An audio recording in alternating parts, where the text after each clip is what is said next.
Hey friends and book lovers, today's video is going to be a good one.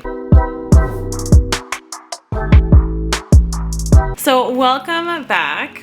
I am going to do a quick review on From Blood and Ash and Kingdom of Flesh and Fire because the third one, Crown of Gilded Bones, is coming out next week and we're all excited, we're all hyped. And then there's folks that aren't really sure if they should be reading this series. They're not really sure if it's gonna really be for them. They're not really sure what to think of it. So I thought I would do a spoiler-free review and then kind of like, if you wanna keep reading the series, how to do it. Because Jennifer L Armentrout isn't gonna publish all 6 books sequentially. There's gonna be some books in the middle that aren't gonna be part of this series. So stay tuned for that. That will be at the end of the video where I'll go over all of that. And I'm excited for that as well. That's gonna be bomb. So for those of you that aren't aware, this is more for you guys, and for those of you that are aware, if you just want like a quick recap and just to see what I think, if you haven't spoken to me already, well, keep on watching. I'm gonna review these 2 books kind of at the same time since it is like a series, and I'm gonna start off with the story plot and the world building because they kind of go together, especially in From Blood and Ash and then also in Kingdom of Flesh and Fire. There is a plot obviously in the first book, but the first 170 pages or so, you're not 100% sure what the plot is, and it's not just Poppy and Hawk. It really shows you how the world unravels itself and all the different things in the world, because the characters that we're following, mainly Poppy, who's our narrator, doesn't really know how the world works. She's very oblivious to the workings of the world. So we're discovering how this world works at the same time as Poppy is discovering it. She's I think about 18 in the story, so she's pretty young. And so the first chunk of the book can seem a little confusing because we're not really sure what's happening. We're not really sure what exactly certain hierarchies and certain populations of people are, if they're human, if they're not, and if they're not human and they're something else but still immortal, then what does that mean? What are they? How did they get there? And what is this like grand thing that we all get to do to become immortal? Like, what does that mean? How does that work? And you discover that in the book as we go along. So the world building and the plot definitely are interwoven in this, which for me is really interesting because I love world building. It's what makes or breaks a novel. Just seeing that interwoven and then seeing it open up that way as part of the plot is really, really interesting. Obviously, this is a book that has a heavy romance subplot, so it is a fantasy romance subgenre of fantasy. That subplot definitely starts kind of like earlier on once we're introduced to Hawk, and even before then it is right there. The romance is more slow burn-ish, and it is like enemies to lovers, lovers to enemies, and then enemies to lovers again. So you do have that up and down roller coaster of a romance, and if you enjoy that, which of course I do, you will enjoy the romance subplot in this. So that was really great, but it's not just romance. It's not so heavy that you're only getting romance and not other fantastical elements. The world in itself is really, really interesting, and one of the main reasons why I love this is because of the world, because the love story is wonderful and really fun to read along with because you're never really sure what's gonna happen. Even after watching reviews myself, I still wasn't really sure, but the world is awesome. And in Kingdom of Flesh and Fire, the world opens up even more. So you might feel like, all right, I understand this world, I got a good handle on it in From Blood and Ash, but then you get to Kingdom of Flesh and Fire and the world opens up so much more and you're just like, crap, I don't even know what I didn't know. And there's so much more to this world. There's so much lore, there's so much richness that we discover in that book, or at least we start to discover in that book. I think Crown of Gilded Bones is going to take us even further in the world and discover more parts of the world that we're not aware of, which is then going to tie in to what I'll be talking about later in terms of like publishing and how this series is going to go on, which will just be a quick segment. As the world unfolds in the story, the plot, and the world building, you start to get hints about what things are, who people are. you know, what this means, like how things are involved, and you start to make assumptions, which is part of the fun of reading this book, is that you're not really sure and you're making assumptions and you're like, but I think this is what this is. And I really urge you not to spoil yourself in terms of what the Craven are going to be or what the Ascended are going to be, and really keep yourself in the dark until you read the novels, because that is part of the experience, is to discover what these things are and what all this means, what immortality means, what the price of immortality is within the book is an experience unto itself, and one that should be enjoyed as such. So I strongly encourage no one to be spoiled. You know, if you've already been spoiled, you'll still enjoy it, but I encourage you not to be. So then that all kind of goes into the writing. Now the writing is in first person, which is not my favorite. I prefer in the third person, I've come to discover. First person is still okay. I do find that because it's written in the first person and we're in Poppy's head a lot, she tends to think a lot and monologue a lot, which is relatable. Like, we all overthink at times, especially in our younger years. We're definitely overthinking, but the monologuing in Poppy's head was a lot at times. Sometimes I just wanted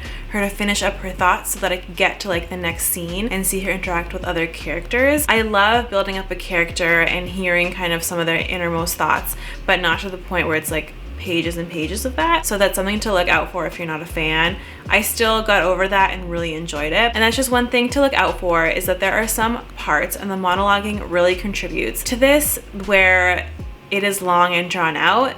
The descriptions aren't so bad, they're not super drawn out, but it is more so Poppy's monologuing that does get really drawn out, and that is something that I didn't enjoy. So that was something against the writing. I'm hoping as more of these books come out, that gets a little more finely tuned and that we don't have that as much, but we have more world building and more intrigue in the story. Rather than the monologuing, I would prefer to have more intrigue, etc. than that. But I will say in Kingdom of Flesh and Fire, I noticed the monologuing less. I felt like there was a lot more going on in that book. There was a lot more interactions. There was a lot more happening that we got less of Poppy monologuing, but Poppy's monologuing is definitely a lot heavier in the first one, From Blood and Ash. The other thing with the writing style is that it is very accessible. It's really easy to read. It's not very complicated. These books are easy to binge. Everyone's binging them. They're so easy to binge if you enjoy the story and if you enjoy fantasy romance. I would also say that if you enjoy Sarah J Maas's writing, you'll probably enjoy this writing style, since I feel like it's pretty similar, and since it's a bingeable type of book, the writing style is also, and can also be bingeable. Again, there are parts that I skimmed over, like the monologuing, where I felt like it was too much and I already got the gist of it, but most of it I did read very intently. So the next thing I want to talk about are the characters, and I do love some of these characters a lot, and they are surprising and more complex than I expected at first. I'm not really sure why, but that's what happened. Poppy is definitely what I would call a naive badass. Like, she's super badass, she's trained, she wants to be skilled, she wants to be able to protect herself, but then at the same time, she has no idea what's going on in this world. She doesn't know how things are set up. She believes a certain belief system, but has never tried to question it, and that probably just comes from her youth, but at the same time has never questioned all these weird things. And people that are surrounding her, her other guard, who is not her romantically involved guard, also doesn't question these things and takes things as they are, which again, you know, that's not super uncommon, but I do like my characters to be, I guess, a little bit more woke, and she does get there eventually, and as her arc progresses, she becomes more and more informed and more able to make her own opinions about the world. That is something that I really enjoyed. Seeing her grow in the series is something that I'm really enjoying, and she also grows in other ways as well. Hawk definitely kept me guessing. I couldn't decide if he was a good guy or a bad guy, and I love that. I love a good bad boy story, the kind of main character that gets into some really steamy scenes with Poppy, so that's also fun to read. So there is some smut in this book, not as much as A Court of Silver Flames. I don't think it was anywhere near that kind of smut, but it's still good and it's still steamy, so that was really enjoyable. I really enjoyed the chemistry between Poppy and Hawk. I love when they fight. I love when they're in love. I enjoy all of their interactions. It's really interesting and it holds my attention. There's also side characters that I really love, which is Kiernan.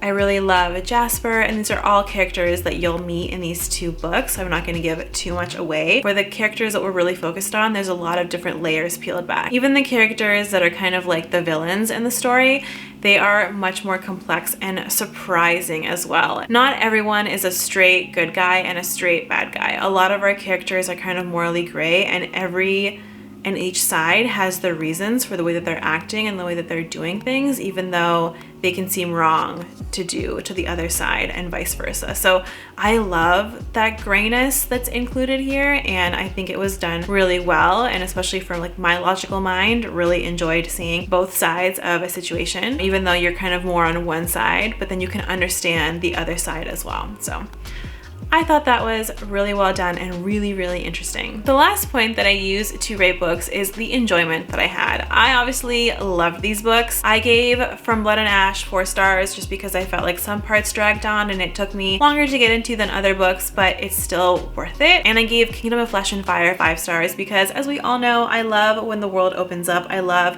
when the characters' backgrounds open up, which a lot of them really open up in Kingdom of Flesh and Fire. So you learn a lot more about your favorite characters, and I love that. My enjoyment is definitely related to like the world building and the character work, and then the plot itself is really interesting, but the plot spans over the entire series. So of course, if there wasn't a good plot, I wouldn't be interested. It is really, really enjoyable. The smut is steamy. The characters are really interesting. The world is really interesting and unique. And I would say that it is high fantasy just because it is a whole new world. And even though part of the world would seem paranormal, it is, I would say, more high fantasy. So I really enjoy it. I can't wait for the 3rd book to come out, and I'm going to die waiting for a year for the 4th book to come out. I think it'll only be a year anyways, fingers crossed. The next thing I want to talk about is publication for this series. So from what I understand, the 3rd one, like we know, is coming out April 20th, which is a Tuesday, and that's next week. And then the 4th book is not coming out in 6 months. Usually Jennifer L Armentrout